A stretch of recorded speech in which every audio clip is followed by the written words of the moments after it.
please welcome Patty Pastrell. Thank you.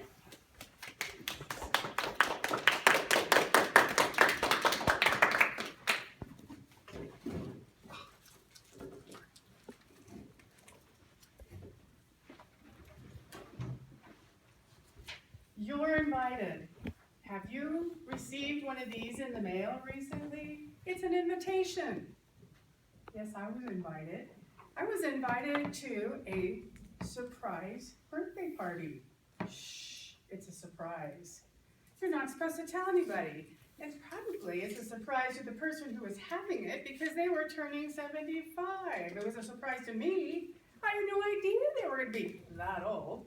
And I'm sure they'd forgotten too, so when they got there, it was quite the surprise. Going to a function that you've been invited to has its many problems. I knew the hostess. I didn't know anyone else there. Unfortunately, I did bring my husband, so I did know him. That was good. The other problem was I knew the room, the place I was supposed to go, but frankly, I didn't know how to get there. Have you ever been in a casino and tried to find a special room that the party was going to be held in when there's no directions? That was me. We parked in the circus garage, got in there. There's the yellow brick road. I suppose if you follow the yellow brick road on the carpet, you'll eventually get to where you're going. Surprisingly enough, my husband said, "Why don't we ask directions?" Do you believe that? He actually said that. I was sure I could find it. Who wants to ask directions? Finally, he gave me enough prompting to go ahead. I had to ask the directions, right? So I find some gentleman that looked like he worked there. I went up there and I said, "Excuse me, sir, could you tell me where the ballroom is?"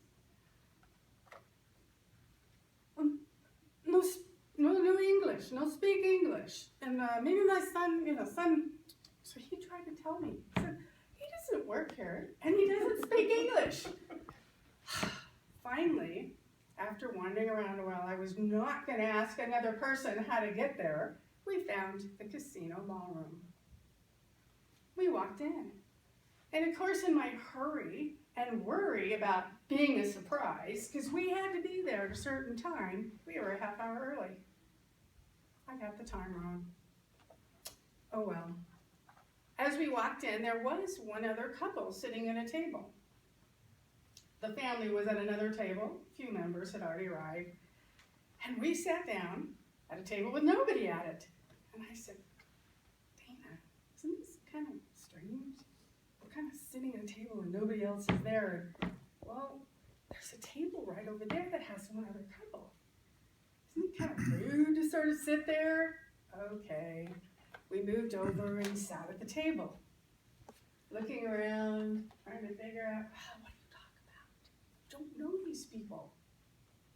You've been invited, but you don't know them. Pretty soon, you can only get out and get so much water and coffee before the dinner hasn't even been served yet. Various other people come in the room and they trickle down to different tables. And a few people finally sat at our table with this other couple that we really had not much to talk about. And they're looking around going, "I don't know anybody here." This is great. So what do you do when you don't know anyone? Well, you can survive this too, if you're invited, by using table topics. Table topics! Can you imagine that? Sitting at the table, I finally went, table topics! This is fabulous. I can do this. So we all sat around, and pretty soon I thought, well, I will think about this for a minute. How can we do this?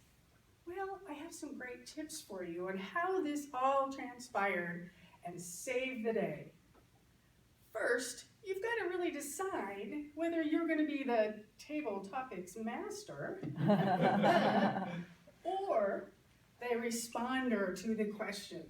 I quickly assumed the table topics were all, hey, why not? I've got great questions for them. I looked around at everybody and, so, my friend that invited me is a square dancer. By any chance, do you square dance?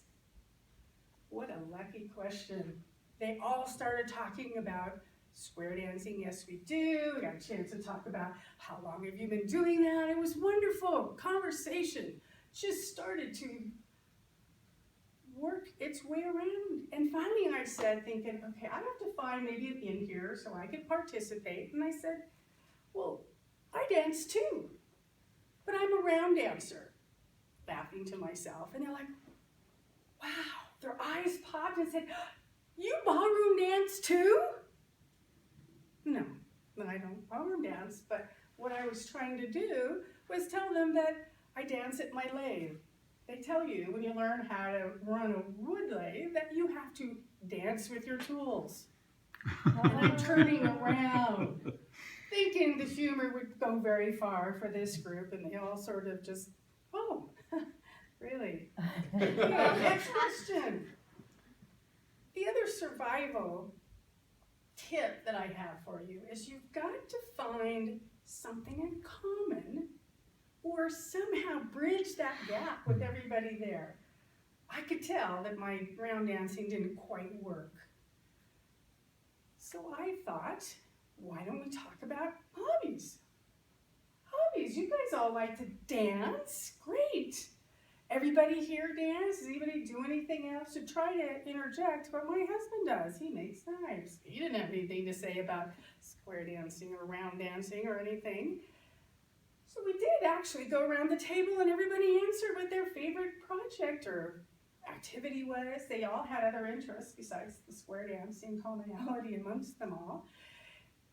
And it was exciting to hear what these other people did. And voila, I found somebody else who was a woodturner. Figure that. And after that evening, I actually got invited to their club meeting and just got a barrage of information.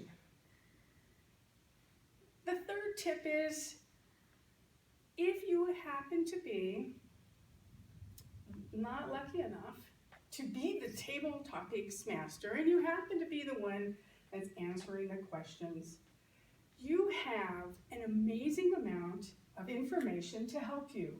And what is the most important thing I wanted to share with you is this issue of Toastmasters, February 2010.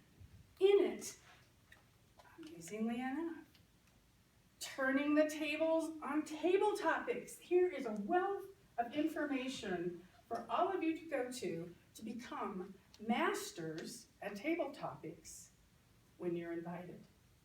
Thank you.